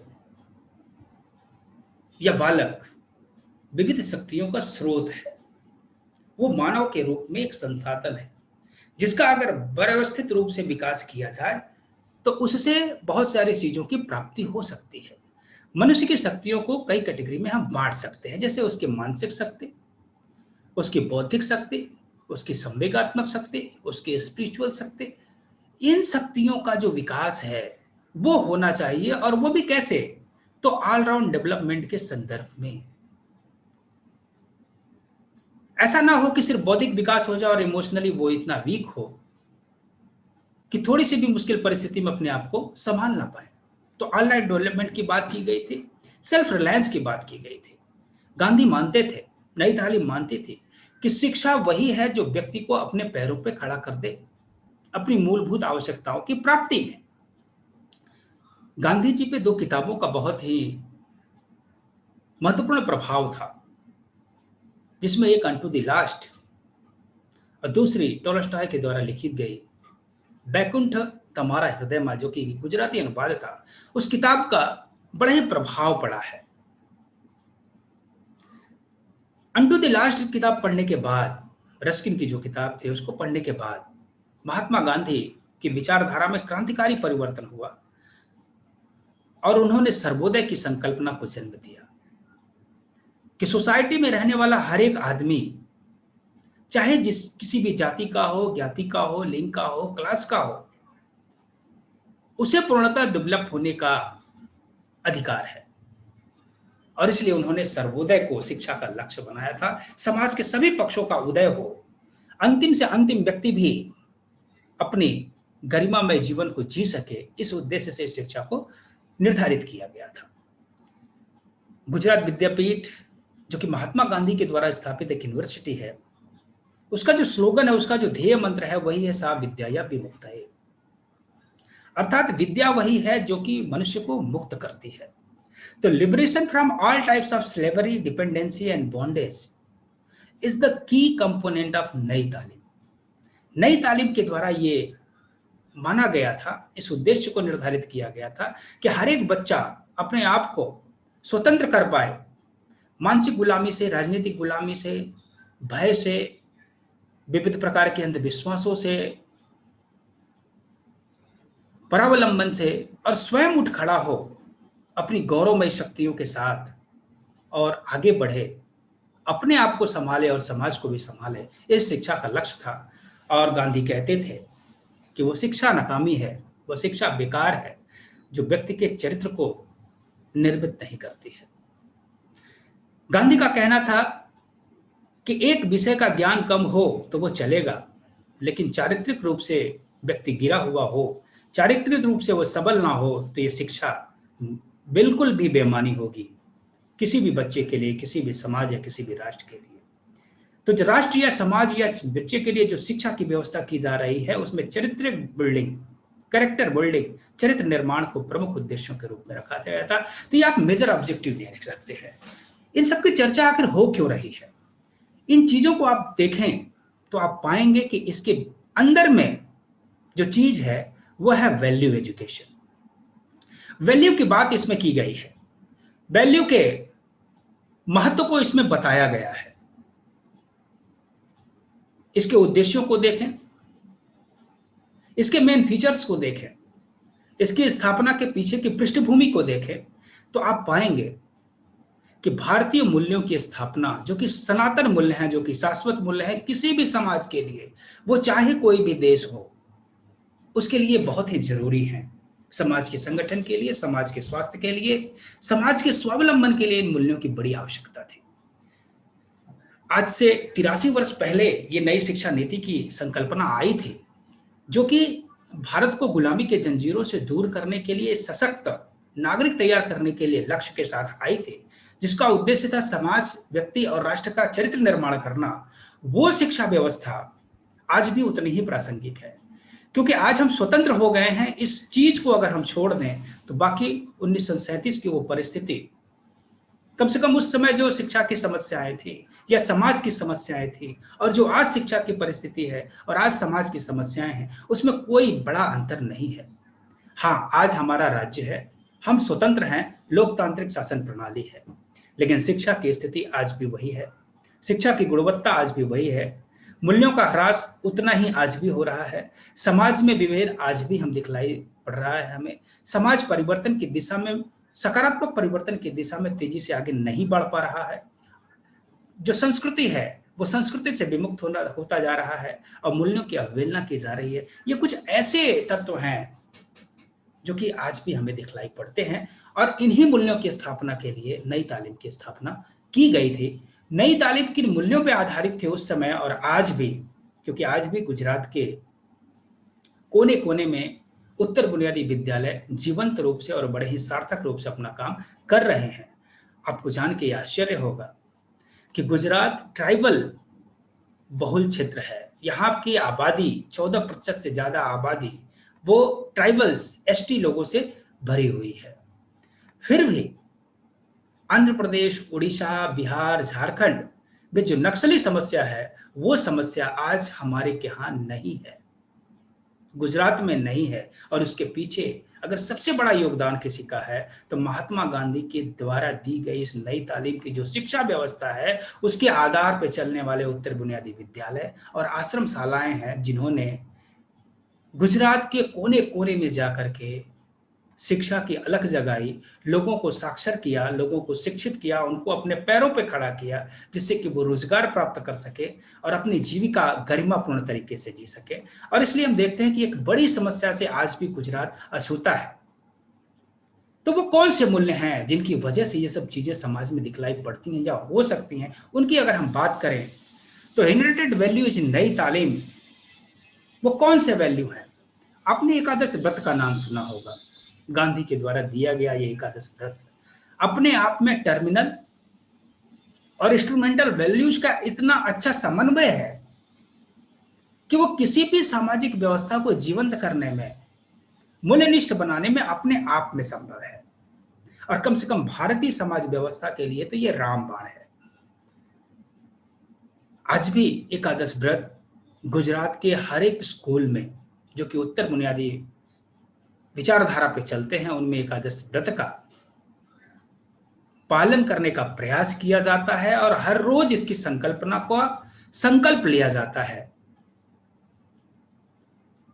ये जो 11 व्रत हैं, उसमें अहिंसा, सत्य, अस्तेय, ब्रह्मचर्य, असंग्रह, शरीर श्रम, अस्वाद, अभय, सर्वधर्म संभाव, स्वदेशी और अस्पृश्यता निवारण, इस चीज को हम देख सकते हैं।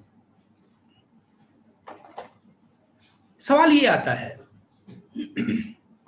कि अहिंसा, नॉन वायलेंस क्या आज जरूरी है?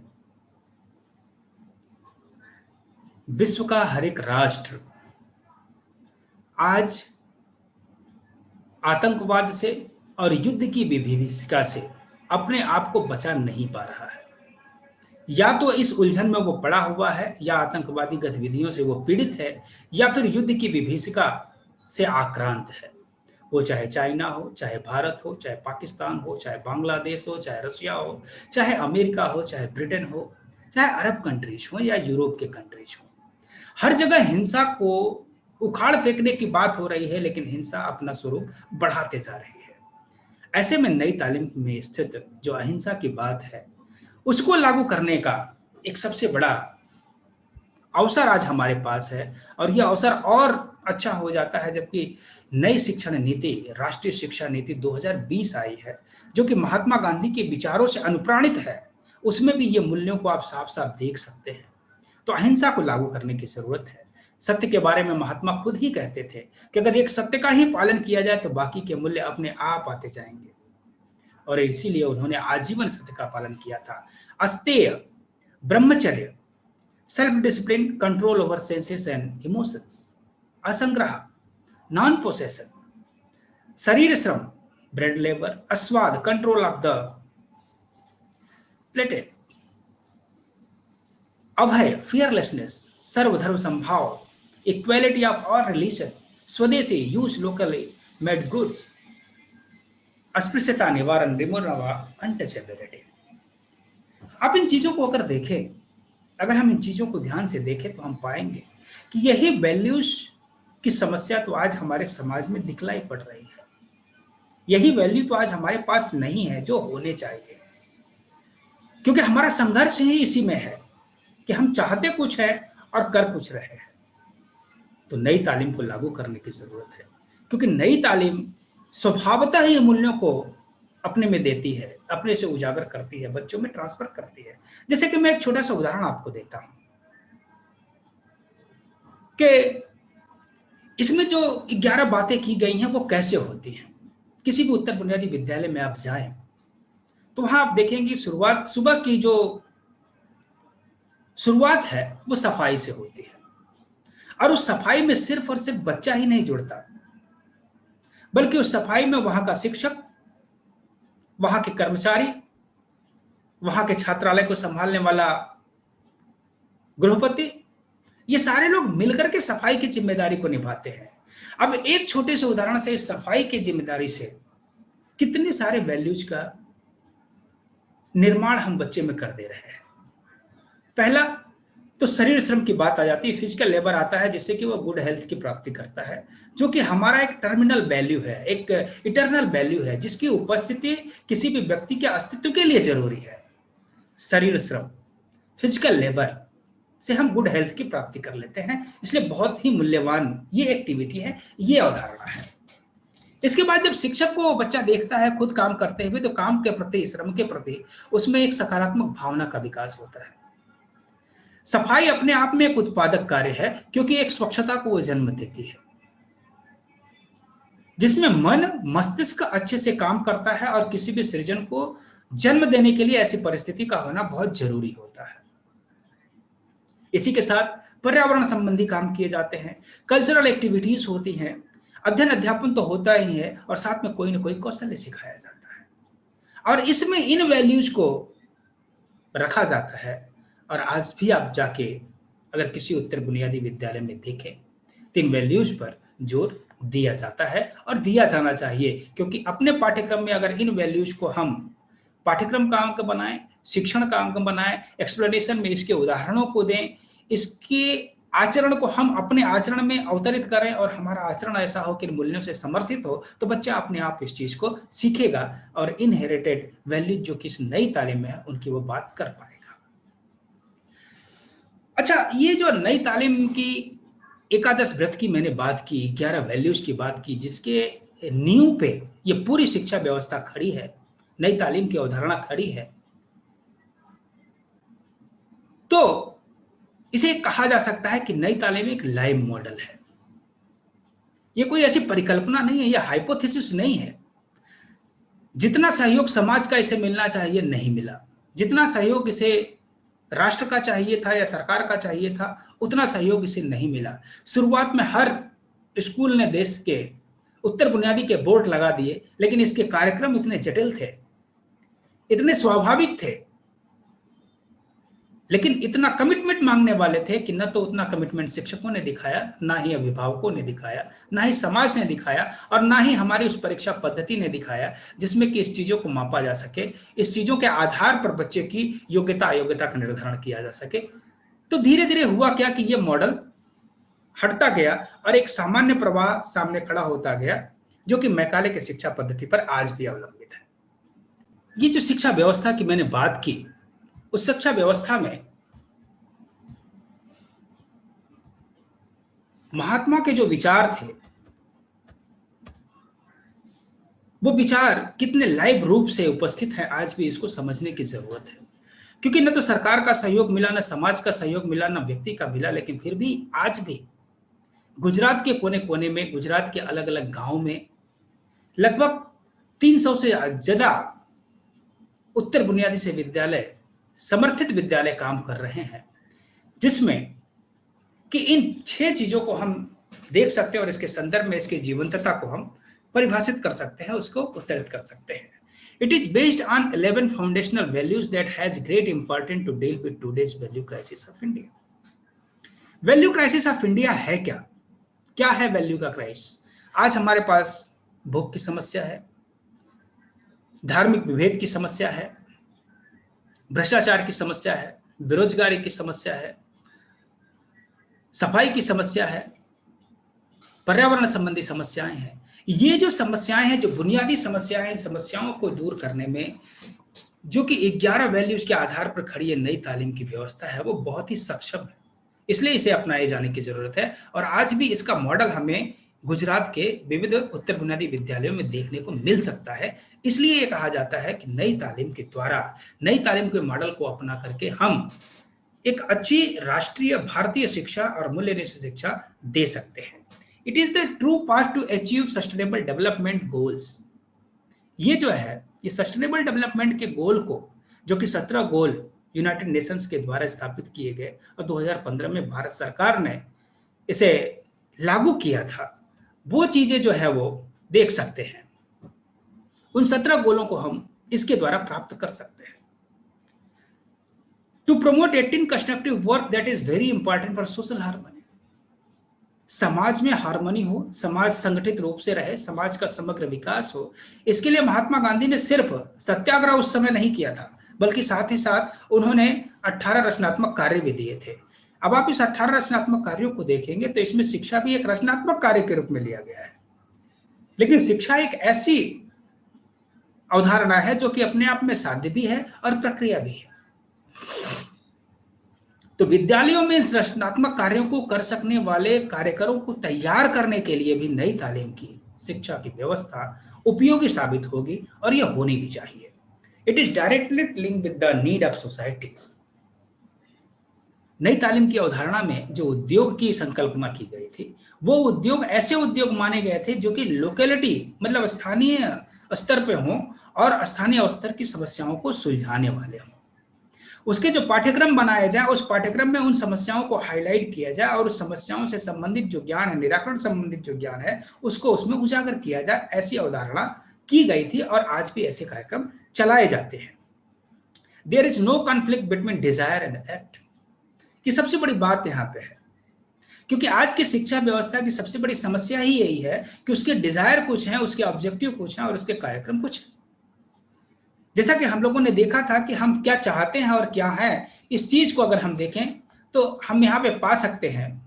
इस स्लाइड में बड़े ही अच्छे तरीके से दिया गया है कि व्हाट वी वांट, हम क्या चाहते हैं, व्हाट वी डू, और हम क्या आज कर रहे हैं। ये हमारी पूरी शिक्षा व्यवस्था की अवधारणा को आज की बता देता है। हम चाहते हैं पीस, शांति चाहते हैं, लेकिन हमारी जो शिक्षा व्यवस्था है वो किस चीज को आगे कर रही है? वायलेंस को कर रही है। कैसे वायलेंस को कर रही है? क्योंकि वायलेंस की स्थिति तब उत्पन्न होती है जबकि व्यक्ति का सर्वांगीण विकास और समन्वित विकास ना हो। हमारे पास शक्तियां आ जाएं, लेकिन शक्तियों का उपयोग कहां और कैसे करना है अगर ये पता ना रहे तो मुश्किल होगी। हम शिक्षा पीस की दे रहे हैं और ज्ञान हथियार निर्माण का कर रहे हैं। अगर शांति की बात हो रही है तो इसमें परमाणु बम बनाने की जो टेक्नोलॉजी है उसको विकसित करने की कोई आवश्यकता नहीं है। उसमें तो कृषि को कैसे उत्पन्न किया जाए, स्वास्थ्य को कैसे उन्नत किया जाए, इस पर बात होनी चाहिए। लेकिन हम कहीं ना कहीं से वायलेंस को, हाँ, कितने देशों की तो पूरी इकोनॉमी ही वायलेंस को फैलाने वाले हथियारों पर अवलंबित है। कोऑपरेशन, हम सहयोग की बात करते हैं लेकिन पूरी शिक्षा व्यवस्था हमारे कंपटीशन पे है, प्रतिस्पर्धा पे अवलंबित है। हम आपसी पारस्परिक सहयोग की बात करते हैं लेकिन पर्सनल डेवलपमेंट के ऊपर ज्यादा ध्यान दे रहे हैं। आज की जितनी भी कोचिंग संस्थाएं हैं इसी अवधारणा से वो ग्रस्त है। हर अभिभावक इसी अवधारणा से ग्रस्त है। वो जानता है कि मेडिकल में, इंजीनियरिंग में, आईएएस में सीटें लिमिटेड हैं, लेकिन मेरा बच्चा हो जाए इसलिए वो इंडिविजुअल ग्रोथ पे ध्यान दे रहा है, न कि बच्चे के पर्सनैलिटी डेवलपमेंट पे। हार्मोनी इन सोसाइटी की बात करते हैं लेकिन हम केयरलेस हैं। हमें सोसाइटी तो संगठित चाहिए लेकिन हमारा संगठन में योगदान नहीं होगा। इक्वालिटी हमें चाहिए लेकिन हम जातिवाद को बढ़ावा दे रहे हैं, हम धर्म को बढ़ावा, धार्मिकता को बढ़ावा दे रहे हैं, भाषावाद को बढ़ावा दे रहे हैं। हमें सस्टेनेबल डेवलपमेंट चाहिए लेकिन हम इकोनॉमिक डेवलपमेंट की सिर्फ बात कर रहे हैं। तो ये जो क्राइसिस है, क्राइसिस ऑफ कॉन्फ्लिक्ट्स है, इस क्राइसिस ऑफ कॉन्फ्लिक्ट्स को समझने के लिए भी हमें ये जरूरी है कि हम नई तालीम की अवधारणा को लागू करें जो कि शांति, सहयोग, पारस्परिक निर्भरता, स्वावलंबन, इंडिजिनस सिस्टम, कल्चरलाइजेशन की अवधारणाओं पर अवलंबित है। और इसके उद्देश्यों और इसके कार्यों में कोई अंतर नहीं है।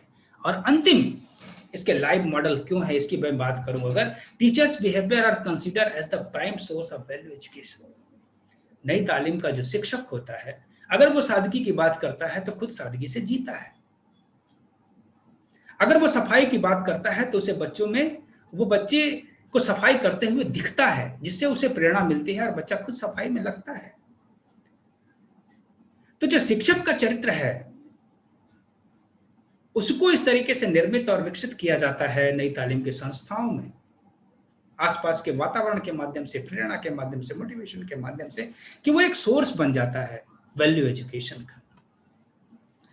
तो सवाल ये है कि नई तालीम हमें एक शिक्षक के रूप में हमें क्या सीख देती है?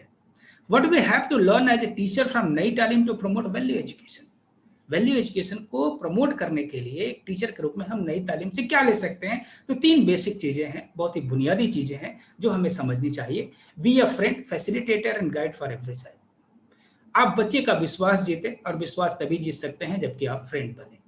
फैसिलिटेट करें बच्चे को, क्योंकि कंस्ट्रक्टिविज्म की अप्रोच को आगे बढ़ाने के लिए बच्चा खुद निर्मित करे ज्ञान को, उसमें विकास के लिए जरूरी है कि हम उसके फैसिलिटेट करें, ऐसे वातावरण का निर्माण करें इसमें वो जाए।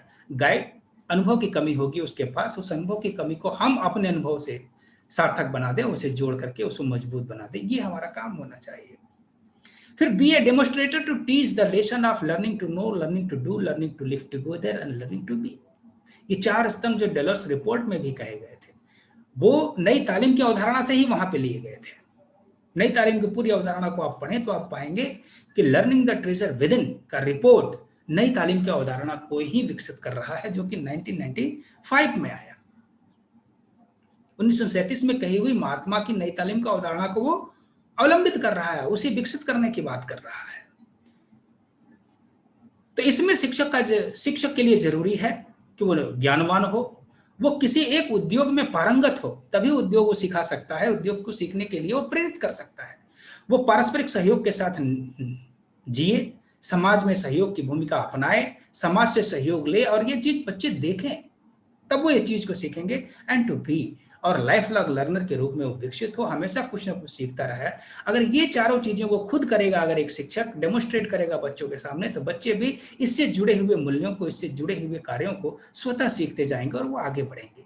B a live role model for value based behaviour. और एक शिक्षक की जिम्मेदारी है कि वो एक लाइव रोल मॉडल बने अपने बिहेवियर के लिए, अपने बिहेवियर से बच्चों को सिखाए, क्योंकि अगर हम अच्छा व्यवहार करेंगे तो हमसे सीखने वाला भी अच्छे व्यवहार की सीख ही लेगा। अगर हम ज्ञानी होंगे तो हमसे सीखने वाला भी ज्ञानी होने का प्रयास करेगा। अगर हम किसी उद्योग में पारंगत होंगे तभी हम कह सकते हैं कि आप भी किसी उद्योग में पारंगत होइए और अपनी आजीविका खुद जुटाइए। अगर हम समाज के लिए, संगठन के लिए काम करेंगे तभी हमारा बच्चा हमसे प्रेरित होगा समाज के संगठन के लिए। तो कहने का मतलब यह है कि नई तालीम शिक्षा व्यवस्था, जो कि पूरी भारतीय शिक्षा प्रणाली पर अवलंबित है, जिसमें भारतीय सांस्कृतिक मूल्यों की पहचान है, सांस्कृतिक मूल्यों को आगे बढ़ाने की बात है, जिसमें सत्य, अहिंसा, अपरिग्रह जैसे एकादश व्रत हैं, जिसमें 18 रचनात्मक कार्यक्रमों को समाहित किया गया है। ऐसी शिक्षा व्यवस्था को अगर हम अपनाएंगे तो निश्चित रूप से पूरी शिक्षा को मूल्यनिष्ठ शिक्षा बनाने में हम सफल हो पाएंगे। अंत में महात्मा गांधी के उन आदर्शों को याद करना हो तो हमें महात्मा गांधी के पूरे जीवन को ही याद करना पड़ेगा, जिसमें वो खुद कहते हैं कि my life is my message. और आज के लेक्चर के संदेश के रूप में भी हम यही ले सकते हैं कि गांधीयन लाइफ स्टाइल अपनाएं, सस्टेनेबल डेवलपमेंट और वैल्यू एजुकेशन को प्रमोट करें। यही हमारी अवधारणा होनी चाहिए। यहाँ पे कुछ रेफरेंसेस दिए गए हैं, जिन रेफरेंसेस के आधार पर हमें ये जानने को मिलेगा और इससे पूरक जो सामग्री है वो समझने को मिलेगी। अब मैं अंत में आप सबका धन्यवाद मानता हूं, और इसके पहले मैं आपको एक बार फिर से रिवाइज करा दूं कि हमने अभी तक पढ़ा क्या क्या। तो हमने ये देखा कि 21वीं शताब्दी के लिए नई शिक्षा नीति जबकि आई हुई है, जुलाई 2020 में आई, उस नई शिक्षा नीति में भी हम देखें, अगर पाएं, समझें, तो हम पाएंगे कि महात्मा गांधी की नई तालीम की अवधारणा को उसमें बहुत ही स्थान दिया गया है, महत्वपूर्ण स्थान दिया गया है। ऐसे संदर्भ में 21वीं शताब्दी की चुनौतियों से निपटने के लिए नई शिक्षा नीति बहुत ही कारगर होगी, और खास करके 21वीं शताब्दी में जो वांछित मूल्य हैं, जो सस्टेनेबल डेवलपमेंट गोल हैं, उनकी प्राप्ति के लिए हमें नई शिक्षा नीति के संदर्भ में भी और 21वीं शताब्दी के क्राइसिस और कॉन्फ्लिक्ट को दूर करने के संदर्भ में भी नई तालीम की जरूरत पड़ेगी। आइए नई तालीम का अवधारणा को समझें, विचारें और उसे लागू करें। ये जरूरी नहीं कि हमारे स्कूल का बोर्ड बुनियादी विद्यालय के रूप में लिखा हो, बस ज़रूरी ये है कि एक शिक्षक के रूप में हम बुनियादी बने, बुनियादी ज्ञान, बुनियादी कौशल्य को समाहित करें अपने आप में और उस कौशल्य के बारे में आगे बढ़ें, जिससे कि हम ये देख पाएँ कि हमसे प्रेरित होने वाला बच्चा कहीं गलत ना सीख जाए। वो हमसे अच्छा सीखे, हमसे सुंदर सीखे, हमसे योग्य सीखे, मूल्यनिष्ठ व्यवहार सीखे। और इस संकल्प के साथ आप सबने मुझे सुना, इसके लिए आप सबका नमस्कार, धन्यवाद, नमस्कार।